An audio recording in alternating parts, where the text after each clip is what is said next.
So, what's trending? Bridging your Catholic faith with your everyday life. You're listening to Trending with Timmerie on Relevant Radio.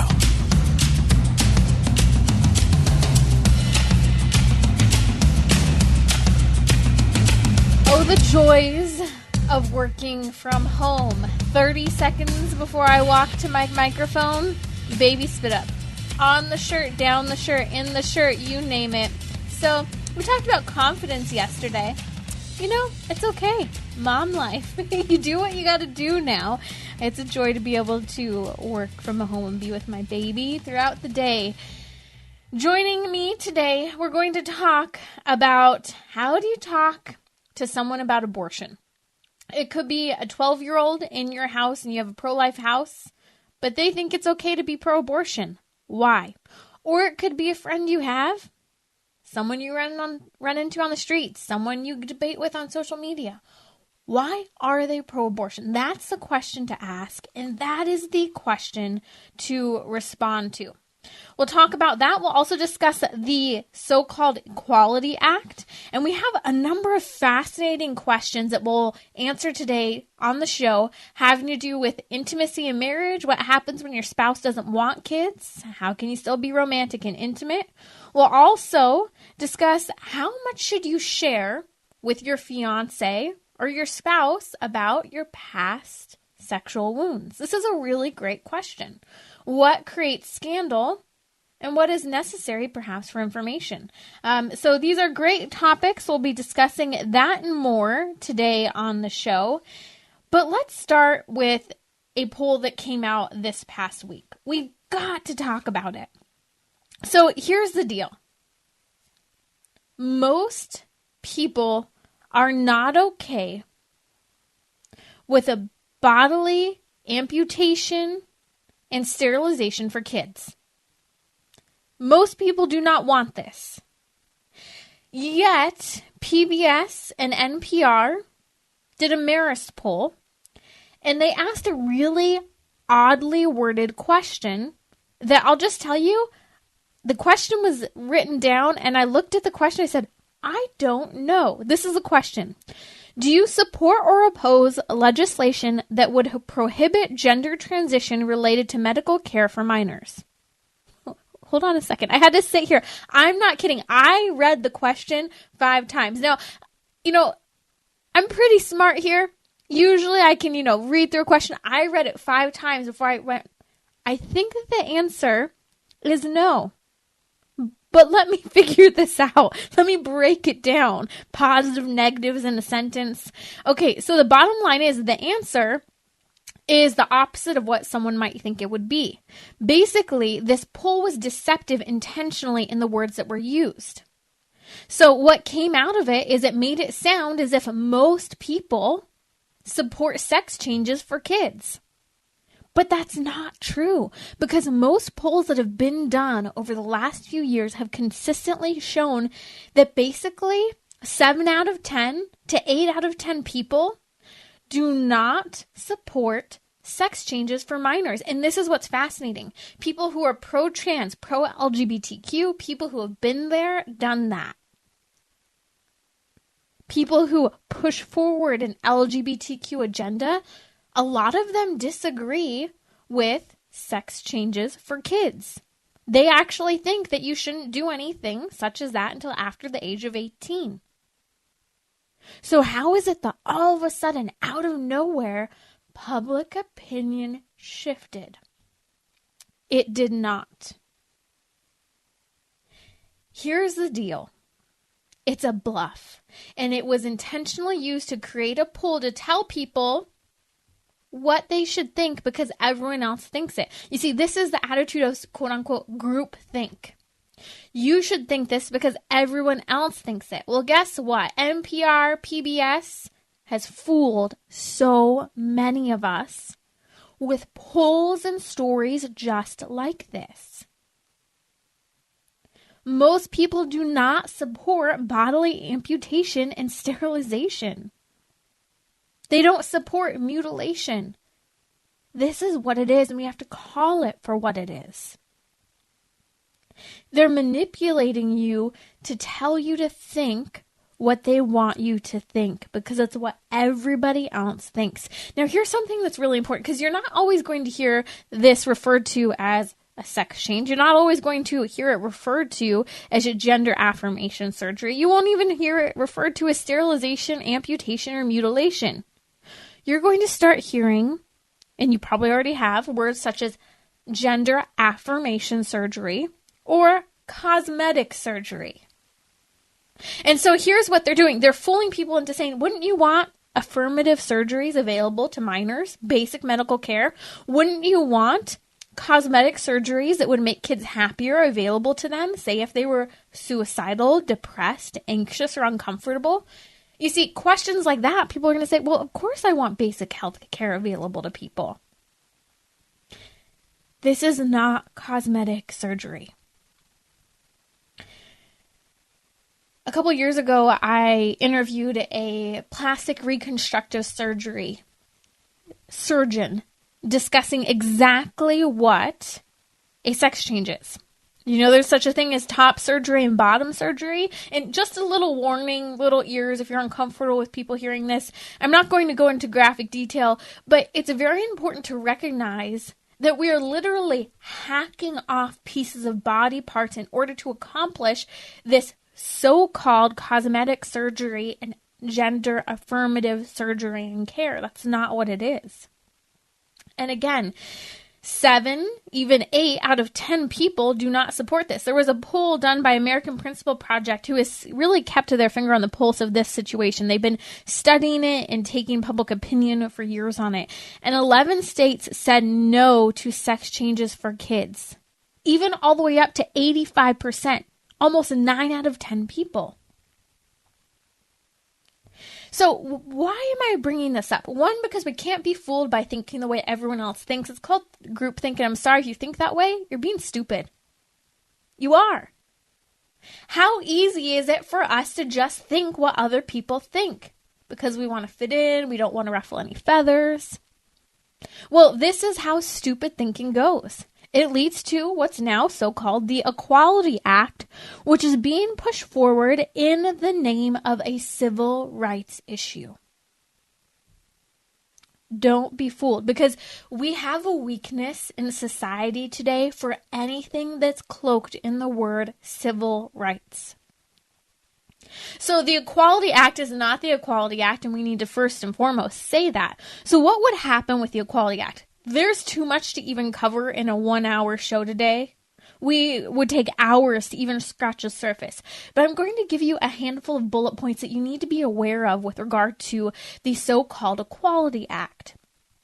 First, on the topic that we were just discussing, and if you're just joining us, you're listening to Trending with Timmerie here on Relevant Radio.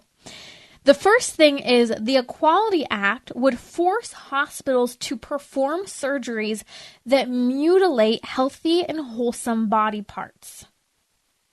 That's what so-called gender affirmation surgery is. It's literally mutilating healthy, functioning body parts. Now, currently in 5 states, hospitals are battling over being forced to do such procedures. And if you have any questions about what bottom and top surgery are, we're going to post a link on social media now to exactly what that is, where I sat down and talked with a reconstructive plastic surgeon. He explains what top and bottom surgery are. You need to understand what we're talking about. This is causing permanent sterilization. It's a stretching, chopping, and manipulating skin, which, by the way, especially for a minor whose body is still developing, it prevents puberty from properly functioning. And also, there's only so much skin available. The skin stretches and moves and is damaged as growth continues to occur. And you can't just fix it and put things back to how they used to function. That's why it's called plastic surgery. Hello. Now, here's another thing with the so-called Equality Act. It would place boys in girls' sports and vice versa, and also place boys in girls' bathrooms. Here are a couple perspectives on this. Number one, it could put kids who are confused about their sexuality into the private spaces of other kids. Not a great idea. When kids are confused about their sexuality, unfortunately, and there's a lot of research on this, what happens? Kids start exploring with their sexuality when they're confused about it. You can understand what I'm saying. It's not a good idea to put kids then with the opposite sex kids and then encouraging exploration unmonitored. Because here's the deal. Because then you say, well, hey, this kid's doing something they shouldn't be doing with some of the other kids. Well, you're all of a sudden considered the equivalent of racist because this is the new civil rights issue, according to this movement. Not only that, a lot of young girls today have a hard time fitting in with other girls. So let's say I'm a little girl and I like to play soccer, but I'm having a hard time fitting in with the other girls on the soccer team. Oh, well, guess what? Who can tell me that I can't play on the boys' team?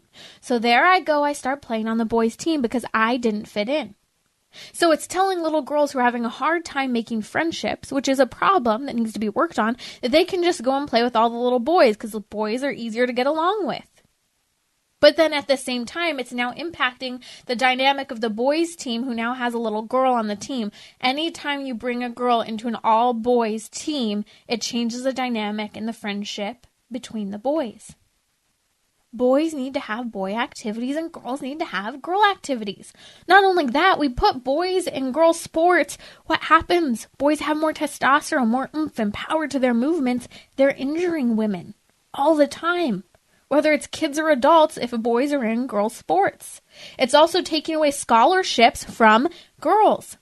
It's preventing girls from going to fantastic schools because they're not getting the scholarship because they're not the top performers. They didn't win the race because a boy was allowed to compete with the girls. And guess what? Sure enough, he won. Currently, 30 states are working to ban people of the opposite sex playing in the sports, especially for kids. This is good. You should get behind it if it's happening in your state, especially ahead of the so-called Equality Act. Here's another scary part of the Equality Act from Section 9. The Equality Act would actually enforce compelled speech. What's compelled speech? Well, it would require people to, quote, speak and act, close quote, in favor of gender ideology. So it's compelled speech and compelled actions. So this requires forced action. For example, for churches, this is a big one. It would lead churches to host events contrary to the tenets of their faith. It would also force business owners to violate their conscience in participating in programs and events they don't support. It's essentially taking away our freedom. But hold on a second, this is what's so scary.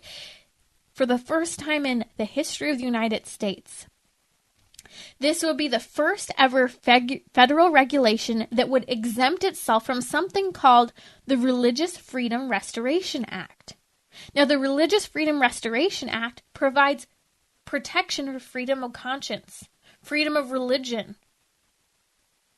so that we can act according to what the tenets of our faith uphold. And so by exempting itself from this regulation, it would mean that these points can't even be argued in court or heard. So even if you're in favor of any of the things I'm talking about right now, we should all come to an agreement that people shouldn't be forced into certain types of speech. They shouldn't be forced into certain types of action. And part of the scary part of Section 9 is that compelled speech means that you can't do anything but be in favor of and affirm a person's sexual identity, even if it's harmful for them. This is being masked in what's being referred to as a civil rights issue of the 21st century. People are trying to say that a child is less than human if they don't have this so-called access. But first we have to recognize it's not a civil rights issue because these people are people and they're viewed as people. They do have access to basic and important health care. And in fact, they don't have access to enough proper health care that they need in order to properly care for the struggles they are going through, both mental health as well as physical health at times. Number two, to push forward forcing hospitals to perform surgeries. Again, we have to emphasize this is bodily mutilation. It's sterilization. It's messing with kids' bodies before they've even gone through puberty, and it can cause lifetime damage.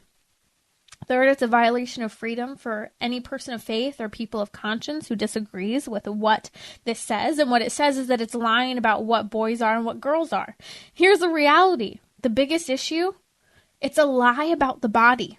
Anthropologically, physiologically, biologically, and theologically. It violates the purpose of boys and purpose of girls, the complementarity of men and women. The great value of human intimacy that can only be properly acted upon through men and women. When you try to function in physical intimacy outside of the sexual complementarity of men and women, guess what? It doesn't work. Just like you can't get gas without a female male head, you can't get gas. You can't function with your bodies in such a way. Not only that, recognize this. We see an astronomical increase in sexually transmitted diseases and damage to various body parts when we try to function in a way that they're not created to function for. Whether it's through acts that shouldn't be occurring between two people or because of surgeries that have occurred.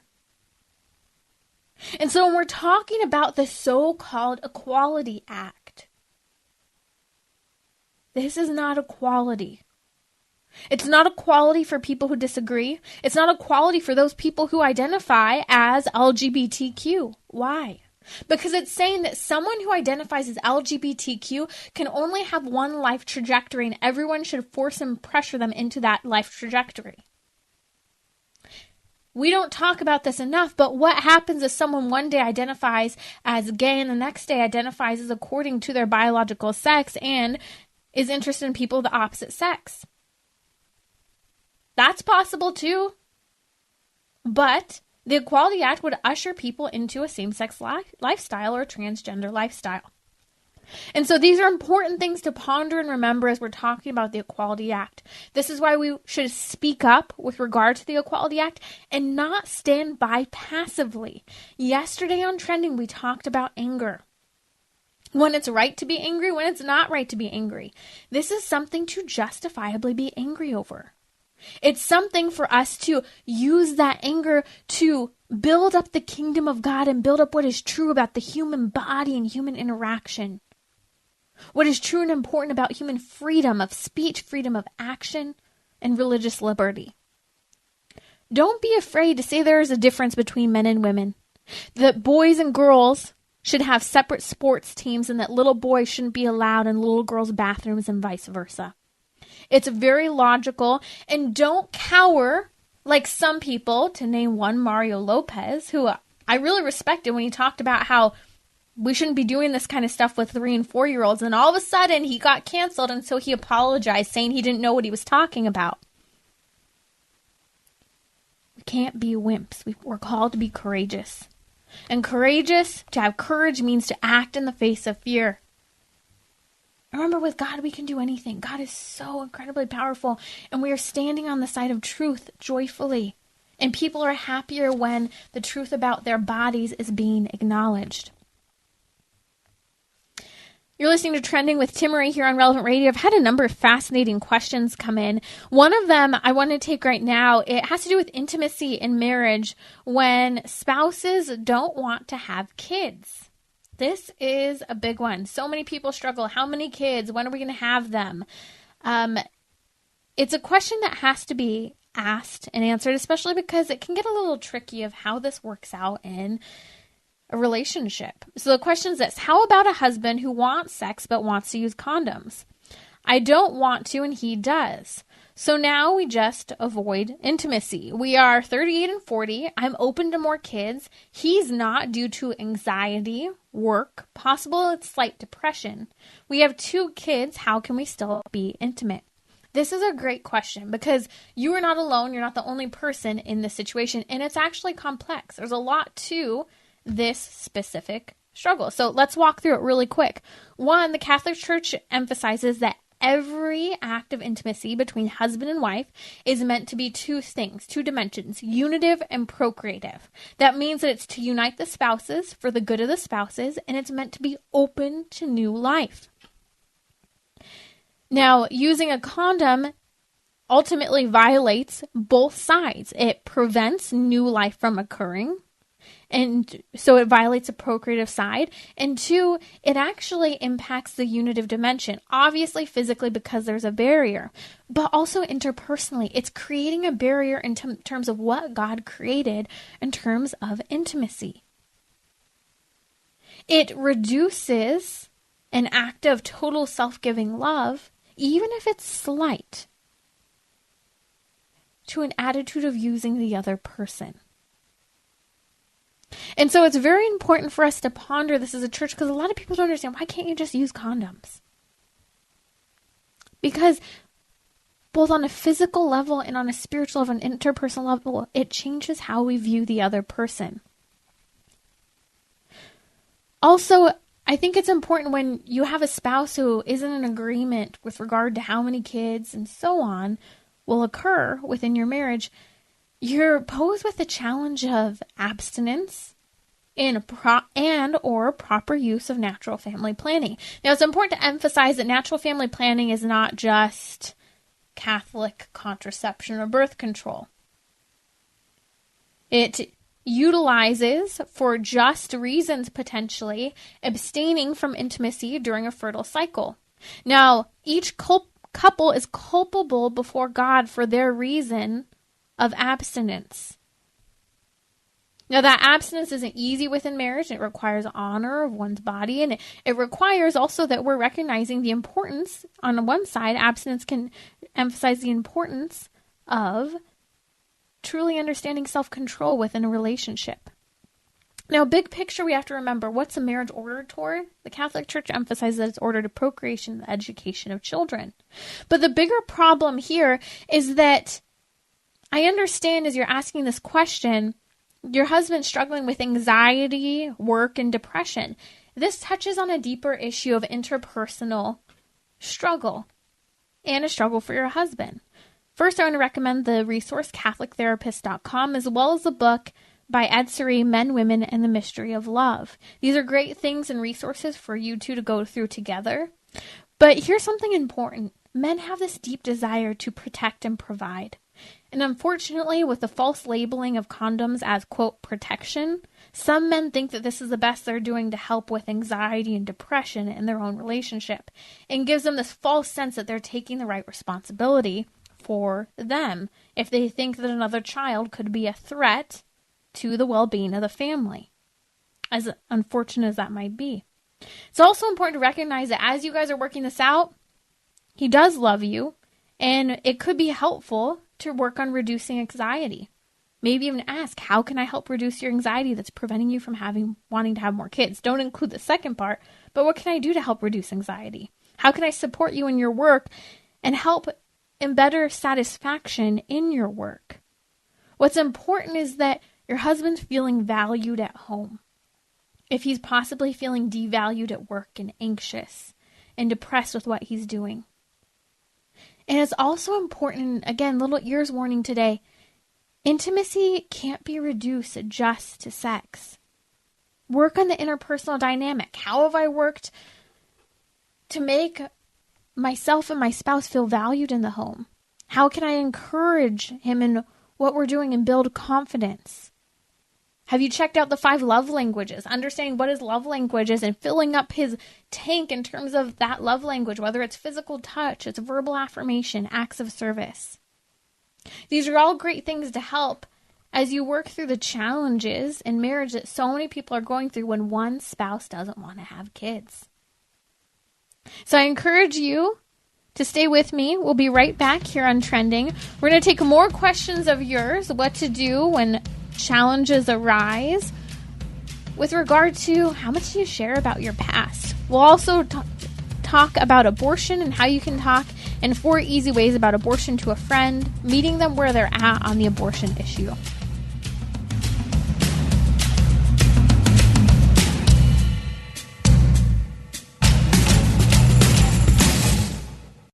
Catholic Order of Foresters is proud to sponsor the Relevant Radio Studio line. For information about employment opportunities and flexible premium life insurance plans, visit relevantradio.com/forester. We're talking about what you're thinking about. You're listening to Trending with Timmerie on Relevant Radio and the Relevant Radio app.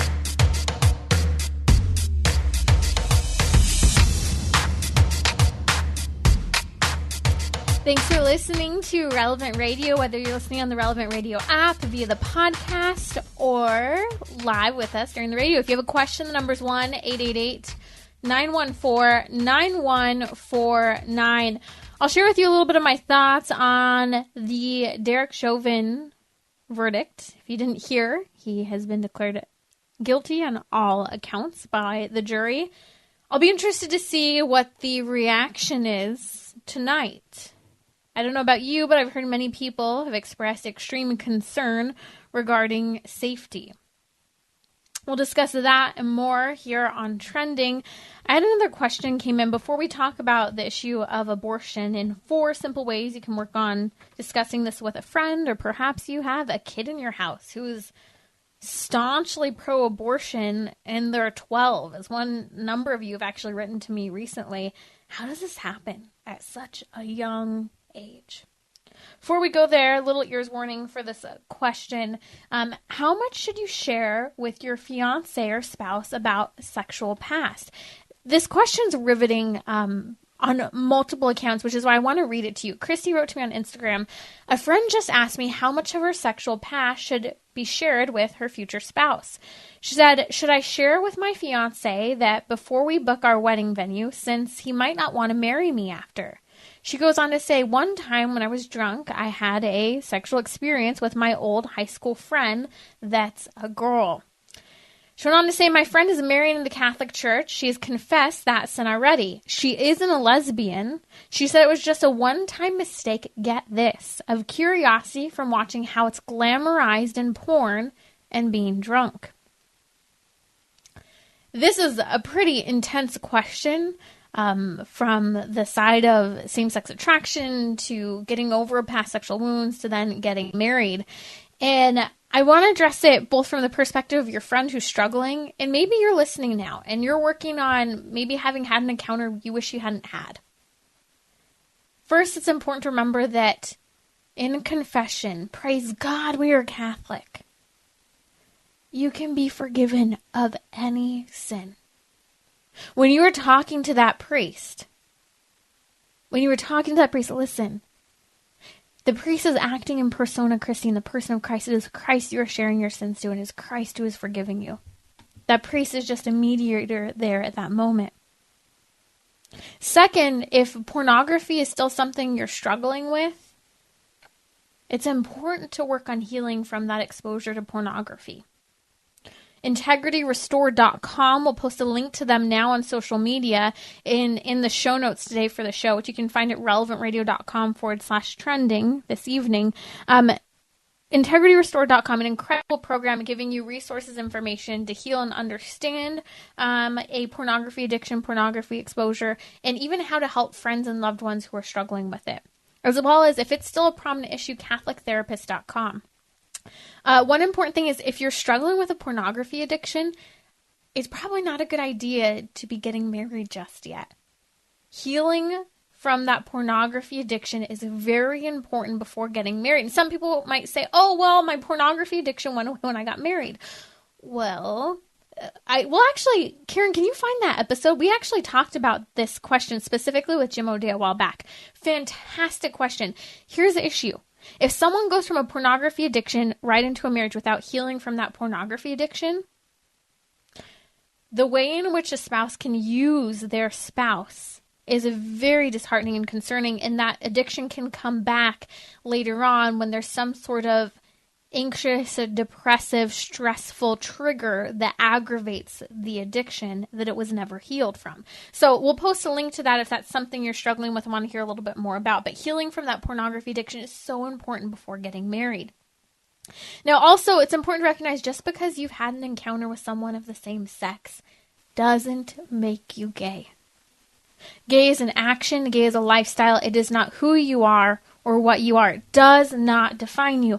And there are a lot of people, and I really appreciate this question because there are more people than we realize who have had encounters with people of the same sex that they regret, they didn't want. Maybe did under the influence, or maybe they did because they were curious at a young age, or also because they were working out some type of wound that occurred in their own life of abuse as a child. These are all behaviors that are very common from people who have been abused as children. And so all of this is important to work through as well on your own, forgiveness and forgiveness for those who have harmed you. It's a challenging thing, but this is where when you get married, it's so important that those wounds that you've carried from your past have really been worked on and healed, and that you're honest, most importantly, with yourself about where you've been and where you want to go and who you are today. But with regard to how much you should share with your fiance and future spouse, it's important first to recognize, have I been misleading about this information? Have I lied about it or not shared information? I think that's the first thing. If there's something there, then that's something that needs to be acknowledged. However, sharing every detail about your past mistakes isn't something that you necessarily have to do. That doesn't mean that you're being dishonest. Remember, truth doesn't mean that everyone needs to hear it, because it can actually create scandal. Now, there may be things that you find are very important that you need to share. But also, sometimes what you have to share could hurt if not necessary to be shared.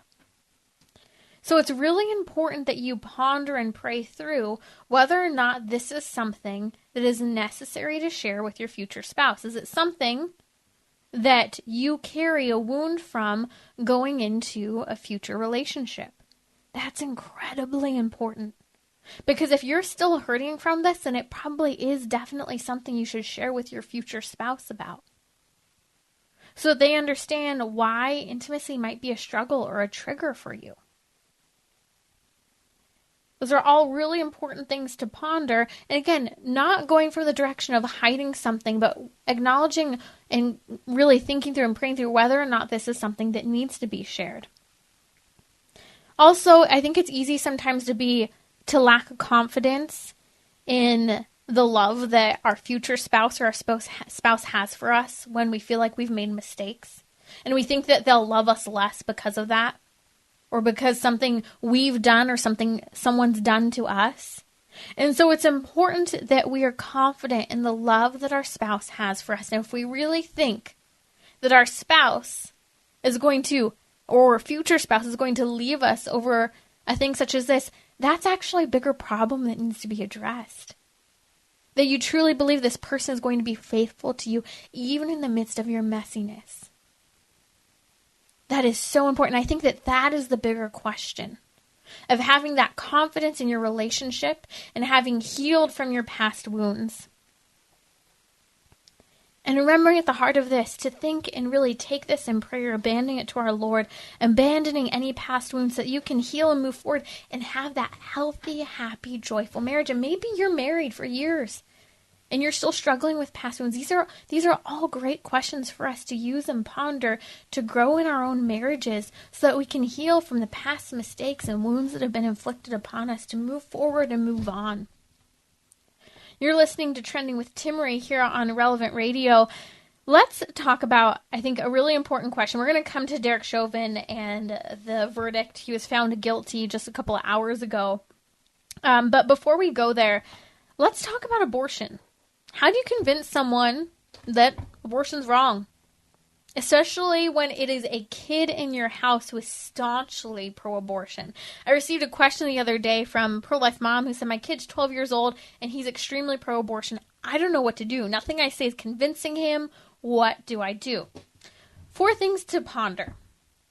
Number 1, when someone, especially this young, but in general, the culture as a whole, when they believe that abortion is so important and so necessary, and they're that pro-abortion, they're believing what the culture says. Remember I talked earlier about groupthink? Kids really feel like they have to participate in groupthink in order to survive. So much so that they convince themselves of what other people think, because it's what they have to do and think to survive. 2, A lot of people think that pro-lifers are inflicting hate speech upon others for having an opinion that disagrees. And so they don't want to be a part of what's considered hate speech or intolerance. So that makes them so-called even more pro-abortion because they don't want to be someone hateful. Third, the culture is telling people that abortion is a basic women's health care right. It's a basic reproductive health care. It's a basic health care. So why would I be pro-life if it's taking away women's health care? And fourth, people don't know what abortion is. And I actually think this is the biggest issue. They haven't actually thought about what abortion is. So here's what we're going to do. Number one, on the front of believing what the culture says, it's important to tell a different story, to show a story of compassion. Stories where people's lives have been changed by pro-life intervention and resources. I worked for 6 years as the director of education for a crisis pregnancy center in San Diego and have worked with multiple crisis pregnancy centers, but also sidewalk counseling in front of the abortion clinics. And I've seen firsthand women's lives changed and transformed by a little bit of help, a conversation, help getting a car, housing, just having someone to talk to. A couple years ago, I participated in a debate conversation of sorts with a YouTube channel called Jubilee Media, and they have millions of views on all of their shows, and they have a show called Middle Ground, and it's where they take 3 people on opposing sides, and they have them debate 3 on 3. And I was asked to debate the pro-life issue with 3 people who were pro-abortion. Now, it was fascinating to me because prior to this starting, I sat down, I showed up, I didn't know who was pro-life, who was pro-abortion. We were being prepped to go through and meet with the team, meet with the cameras, and start the conversation. And I was interested because one of the women who walked in, I sat down, immediately started talking to her. I could have guessed based on how she was dressed that she was probably pro-abortion. But we had a lovely conversation, talked about all kinds of things, and all of a sudden the producers of the show Middle Ground came in and separated us. I said, oh, we're going to have you sit in this room and you sit in here. And I started laughing. I'm thinking, oh, she must be the opposition. They don't like that we're getting along so well before. Well, here's what was fascinating. As we start recording and we're on opposing sides discussing abortion, one question she posed to me, she said, everything you're saying about being pro-life sounds nice and fanciful. However, who's there when the women need help? Who's there when one woman is struggling? She can't have this baby. You make it sound as if there are resources everywhere. What is the government? The government's not giving that. I laughed and I said, there are resources at the fingertips of crisis pregnancy centers across the nation. You need a car? I can tell you personally, I know a crisis pregnancy center director who 2 months ago bought 2 cars on one weekend for 2 women who were about to have an abortion. Changed their lives, saved their baby. That's all it took. Believe it or not, people are willing to step up and help when other people are in need. You just have to ask. And I think that that's what's so confusing for people who are pro-abortion. They can't fathom that someone would be so willing to help a stranger. Also, it's important that people understand that most women who choose abortion think they have no other choice. They think that this is what they have to do. Standing in front of that abortion clinic, I've seen time and time again this resignation to the choice of abortion. Why? Because they thought they had nowhere else to go. And so it's important that we're providing another perspective so that even people who are pro-abortion see, well, what if there was another option? Why wouldn't we at least provide more resources for other options to keep the baby or place the baby for adoption? I think something important to say here, too, if you have kids in your house, especially in the culture that we live in that puts so much pressure to be intimate too soon, I think it's important to tell your kids that if they do make a mistake and they get pregnant or they get someone pregnant, that you will always be there to help them raise that baby. You will be there to help be a resource to them.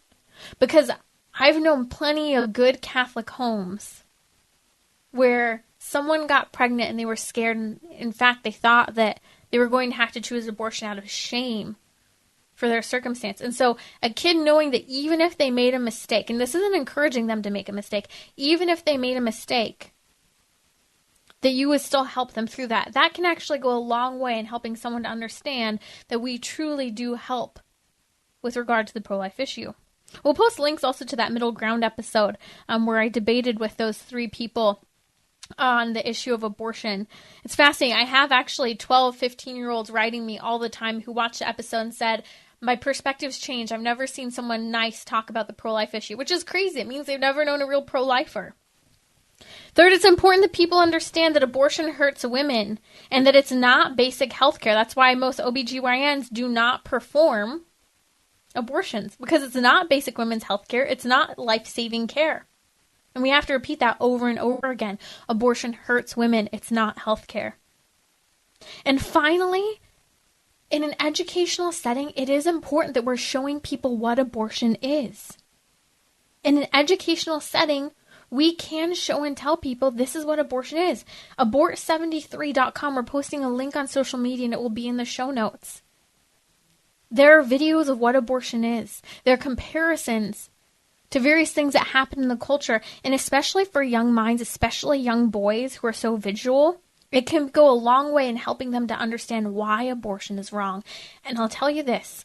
When I was about 12 or 13 years old, I grew up in the pro-life movement, and I started to think that, well, maybe it's okay if a mom doesn't want her baby or if the baby would be in danger, that if she just didn't have her baby. And that's what I thought, abortion was, just not having your baby. Well, I was wrong.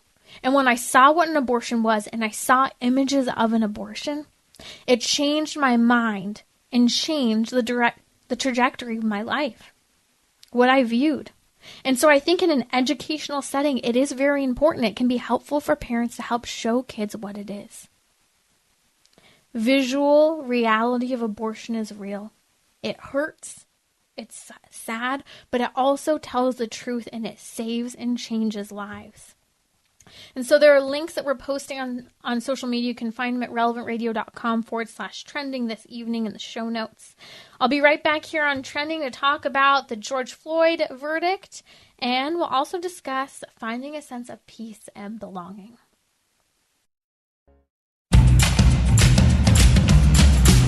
So, what's trending? Bridging your Catholic faith with your everyday life. You're listening to Trending with Timmerie on Relevant Radio and the Relevant Radio app.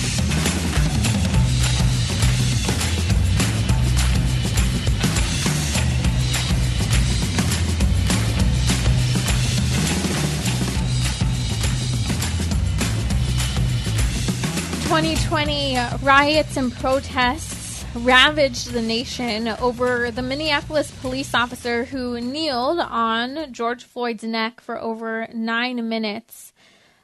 And we've just found out that Derek Chauvin has been convicted on charges of second-degree unintentional murder, third-degree murder, and second-degree manslaughter.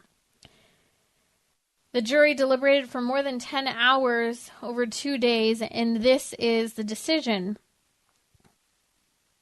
And it brings to question mercy and justice. And here's why. Because I know a lot of people who were saying over the last couple of days, I hope he's guilty because I don't want protests to ravage the nation again. And I said, wow. So would we prefer that we don't have protests over one man being justly sentenced? And people are saying this because Black Lives Matter and other organizations were threatening riots and violence. And I live in a downtown community, and, there's concern. Okay, here we are. What do we need to be prepared for? We're actually the only house on the block that doesn't have a BLM sign apart from one other. And, here you are, a target for not, group thinking, right? We should title this group think, right? And here's what happens when we don't follow the trend. You're in danger. And so, but here's the deal. First of all, I do think that people may protest whether or not They're happy with the verdict of him being guilty. These people who were rioting for the sake of rioting. They're upset. There's something deeply disrupting their souls. They're angry. Many people, when asked why they were rioting over the summer, that long summer last year, they didn't know. They couldn't put together a coherent sentence explaining why they were there. And so then the question is, should one man suffer and be convicted if he wasn't guilty? And of course he was charged as guilty by the jury. Should one man suffer just to protect others? Isn't that the question that was asked about Jesus Christ? Right? Justice is important. Truth matters. And it's important as some people may want to villainize Derek Chauvin for what he did. There's no question about it. The footage of him kneeling on George Floyd's neck, even if the man was not a good guy, which was very evident of George Floyd and what he was doing and had been doing. But his neck being knelt on as such wasn't appropriate. But also you go back to the perspective of the police officer. What was the deeper context of the situation he was in? There's so many questions about training and perspective and lethal force, and we could debate that for days. But here we are, he's been convicted, he's guilty. So where do we go from here as a nation? Can we forgive Derek Chauvin? Can we acknowledge the fact that here is someone who made a mistake and who is paying for it? Or do we have to continue to villainize him, correct him, smear him through the dirt? This is where our Catholic faith comes in. Mercy is so important. Charity is so important. Charity is giving others more than what they justly deserve. Justice is giving someone what is their due, what is their right. And think about this. Justice, even in the context of work, justice, even in the context of having hurt other people, even in the context of this particular situation, justice can mean receiving a punishment because that's what's good for the soul, to make retribution to society, make retribution for the family who's been injured, to make retribution before God for the healing of what one person has to go through. But we can't go so far into so-called justice that just because people want things a particular way as a society, that we punish someone and we continue to punish them for the rest of their lives. And so it brings to mind the question, how have I maybe villainized people who have made mistakes in my own life? How have I failed to help people in seeking justice for the situations that they themselves have participated in, so that they can heal and move on from the mistakes they've made? Isn't this a great challenge of so many parents? And I know I'll be going through this in the years to come. When your kid does something wrong, do you turn them into a villain and perpetually define them according to their mistake? Or do you forgive them? Do you have mercy? Do you help with a sense of justice and retribution so they can move forward and move on with their lives? Or do we continue to holler at them that you're a horrible person? For some reason, people think that Catholics do exactly what the protesters nationwide are doing. For some reason, people think that Catholics perpetually are just going to say you're a terrible person for doing one wrong thing. So let's not fall in with what the culture is doing now with the George Floyd situation, villainizing a person perpetually for the rest of their lives. Mercy, forgiveness, compassion, justice, they're all important because ultimately we want the healing of the victim and we want the healing of the perpetrator. As hard as that can be in all circumstances, this is what justice and mercy and charity are. And this is why I always say, praise God to be Catholic, that we can be in the context of being able to run to the confessional, to be healed from all sins that we have participated in. As I think about this, you're joining us now, you're listening to Trending with Timmerie here on Relevant Radio. I was reading yesterday from the New Testament book, the letter to the Hebrews.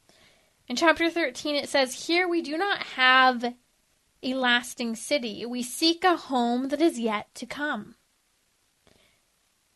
If we're seeking a home that's yet to come, and that home is only in heaven, and here on earth, this isn't the perfect utopia world we're going to find. No, that perfect utopia that you're searching for is with God in heaven.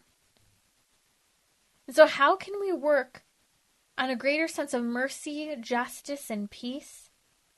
By understanding that we don't belong here. We belong with God in heaven. And that this is just a part of our journey to be united with Christ in the heavenly kingdom. How can we work on calming nerves and fear and anxiety in the face of things that are happening in the world that are confusing, disturbing, and incredibly aggressive at this point in history? How can we live more purposefully and joyfully by acknowledging that I was not created for here? You see those bumper stickers now and again, NOTW, not of this world. This is where we're reminded again and again. In the letter to the Hebrews, here we do not have a lasting city. We seek a home that is yet to come. Seek the home that is yet to come and recognize there is somewhere you belong, where all of these worries, all of these sorrows, all of these concerns and justice is perfectly met in heaven. You're listening to Trending with Timmerie. I'll be back with you tomorrow talking about spiritual and physical protection.